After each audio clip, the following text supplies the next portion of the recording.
रुपया क्यों चाहिए? क्योंकि भोग सामग्री मिलती है, केवल केवल भोग सामग्री मिलती है उसका।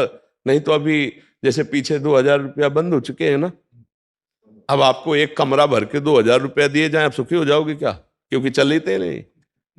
भोग सामग्री मिलती है इसलिए रुपए का महत्व है। भोग सामग्री क्यों? क्योंकि उससे हमें सुख मिलेगा। यही भ्रम हमको फंसा करके नष्ट कर रहा है। किसको सुख मिला भोगों से? सब आप लोग बैठे हो, गृहस्थ हो, आपको त्यागी तपस्वी थोड़ी कि आजीवन लंगोटी लगा के घूमते रहे, तो आप क्या जानो भोगों में क्या सुख है। आप देख लो, वही हलचल मन में, वही चंचलता, वही मन भोगना चाहता है बार बार और खोजना चाहता है सुख, है सुख, इस शरीर में नहीं, इस शरीर में, इस भोग में नहीं, इस भोग। पकड़ो ना इसकी चाल को। 40 वर्ष, 50 वर्ष, 60 वर्ष, 70 वर्ष आपको भोगते हो गए, लेकिन कहीं विश्राम नहीं मिला। एक बार तो निकल जाता कि हे नाथ, जैसे केवट बोला प्रभु के चरणों को धोके, अब कछु नाथ न चाहे मोरे। ये बोलो, कोई बोले विश्व में तभी बोलेगा जब नाम जब चल रहा है, भगवान से जुड़ा है तो बोल सकता है। भोगों से जुड़ा हुआ वो नहीं बोल। धन का कोई महत्व नहीं। धन का महत्व है कि उससे भोग मिलते हैं। भोगों का इसलिए महत्व है कि हमें अज्ञान से ये पता चल गया, हमारी बुद्धि ने बता दिया कि भोग भोगने से सुख मिलता है। लेकिन किसको है सुख? सब भोग ही तो भोग रहे है किसको सुख? आप महात्माओं को क्यों नमस्कार करते हैं? कौन सी खास बात है? जो पंच भौतिक शरीर आपका वो उनका, जो आप भगवान के अंश हो उनके अंश। केवल इस बात के लिए नमस्कार करते हो कि मैं जहां फिसल गया भोगों में वहां तुम निकल गए। बस इसी बात के लिए संतों को नमस्कार करते हैं कि नहीं? संतों को प्रणाम क्यों करते भाई? इसी बात का तो कहीं ना कहीं तुम्हारे अंदर भोग त्याग का महत्व है कि नहीं है, तभी तो प्रणाम करते हो। नहीं, खास बात क्या है? अरे भाई, बड़ा अधिकारी होता तो सलूट मारी जाती है, लेकिन लेट के पूरा घुटने टेक के पूरा प्रणाम करने की जो पद्धति है वो किसी अधिकारी को नहीं है। क्यों लौट जाते हो? जहां हम फिसल गए वहां तुम पार हो गए। केवल खास बात एक है कि मैं संसार में फंस गया, तुम भगवान में आसक्त हो गए। जहां मुझे काम ने परास्त कर दिया वहां तुम निकल गए। अगर भेष रख करके भी उसी में फंसा हुआ है तो कोई खास बात नहीं है। निकल गया तो खास बात है। नहीं, खास बात क्या है? बोलना। अरे एक से एक बहुत विद्वान, एक से एक पढ़े लिखे हैं, एक से एक वैज्ञानिक है। बुद्धि की प्रवीणता को हम थोड़ी नमस्कार करते हैं, हम आचरण को नमस्कार करते हैं। कि जहां काम ने, क्रोध ने, लोभ ने, मोह ने मुझे परास्त कर दिया वहां तुम निकल गए, इसलिए तुम्हारी जय। और वही सुनने आए हो आप कि अध्यात्म के द्वारा हम कैसे इन दुष्टों पर विजय प्राप्त करें जो अभी तक हमें गुलाम बनाए हुए हैं। चाहो या ना चाहो, अगर तुम यहां आए हो तो केवल इसी बात के लिए आए हो। संत समागम का मतलब क्या होता है? कि हम अपने दुर्गुण, दुराचार, दुर्विचारों पर विजय प्राप्त करें जो हमें अभी तक परास्त करते रहे। खास बात समझिए, अगर धन में महत्व बुद्धि रही तो भोग में महत्व बुद्धि है, भोग में महत्व बुद्धि है तो बुद्धि भ्रष्ट है। वो कहीं भी कुछ भी कर सकता है आदमी जिसकी भोग में महत्व बुद्धि है।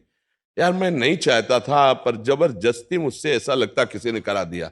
वही भोग की चाह, जो नहीं होना चाहिए था वो कर्म जब बनता है तो खुद आदमी कहता है कि मैं दंड भोगना चाहता हूं। मैं चाहता नहीं था, पता नहीं कैसे हो गया। कोई भूत नहीं था, तुम्हारे अंदर भोग की चाह थी। उस चाह ने पाप कर्म करा दिया। नहीं, जबरदस्ती कोई कैसे करा सकता है? भोग की चाह, जहां हम जिसके चरण छूते हैं उन पर हमारी गलत दृष्टि हो जाएगी।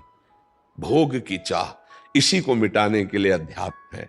धर्म पूर्वक भोग भोगो और उस चाह को रौंद दो, मिटा दो जो तुम्हें अधर्माचरण, पापाचरण कराती है। तो भगवत प्राप्ति इसी जन्म में हो जाएगी, इसी जन्म में परमानंद की। नहीं तो ठीक है, अभी ओपन नहीं हो रहा आपका कर्म, इसलिए आप सफल हो। पुण्य कर्म आपका काम दे रहा है। जब वो ओपन होगा तो मिट्टी में मिल जाओगे। आप देख लो, अपने भारत ही में देख लो, भारत में देख लो, हर उदाहरण आपको यहां मिलेगा। ऐसे चमके और ऐसे फ्यूज हो गए कर्म। हम कहते दीपक की तरह जलो, हाइलोजन की तरह ना चलो। दीपक की तरह जलो और जलते रहो बहुत काल तक तो सुखी रहोगे। हाइलोजन की तरह एकदम प्रकाशित हुए फ्यूज होकर के गिर गए, किस काम के? पापाचरण करने वाला कभी स्थायी प्रकाशित नहीं हो सकता। थोड़े दिनों के लिए आपको दिखाई देगा सुखी समृद्ध, फिर मिटिया मेट हो जाएगा। क्योंकि पाप कर्म कभी किसी को निरंतर सुखी नहीं रख सकता। थोड़े दिन के लिए उसका जब तक पुण्य कर्म काम कर रहा है तब तक सुखी रह सकता है। क्यों भाई? इसलिए ये तो विचार हटाई दो कि धन में सुख है, धर्म में सुख है। धर्म पूर्वक जो हम धन कमाएंगे उससे हम धर्म पूर्वक विषयों का भोग करेंगे। राष्ट्र सेवा, समाज सेवा, परिवार की सेवा, तब हम भगवत मार्ग के पथिक बनेंगे। आज हमारी समाज यही तो भूल चुकी है, केवल भोग भोगना, इन किन प्रकार धन कमाना, और हम कितना सुख लूट ले वो मृत्यु के गाल में चले जाए। देख लेना, शराब पिए, बढ़िया नई गाड़ी है, 4 नौजवान बैठे हुए हैं, गाड़ी रफ्तार से चल रही, गाना बज रहा है, अगला सेकंड उनकी मृत्यु का काम बंद कर दिया, पूरी गाड़ी चकनाचूर ट्रक से भिड़ गई। क्या हुआ? क्या हुआ? कहां गया आनंद? ये मृत्यु का खिलौना शरीर है, इसे बहुत होश में, बहुत सावधानी से व्यतीत करो और इस पास से निकल जाओ जो कर्म पास तुम्हें बांधे।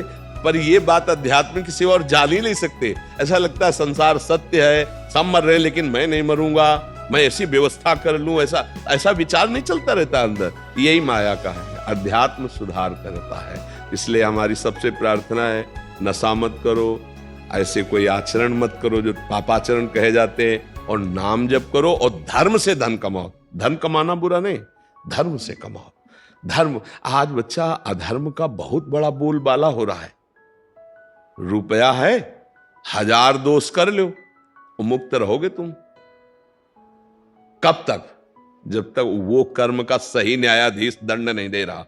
वो जिस दिन दंड देगा ना, उस दिन कोई नहीं बचा सकता, वहां वकालत काम नहीं करती, पक्का। भीष्म जी बाणों की सैया पे पड़े, अखंड बाल ब्रह्मचारी, महाभागवत, लेकिन पूर्व में पाप बन गया, उसमें पड़े।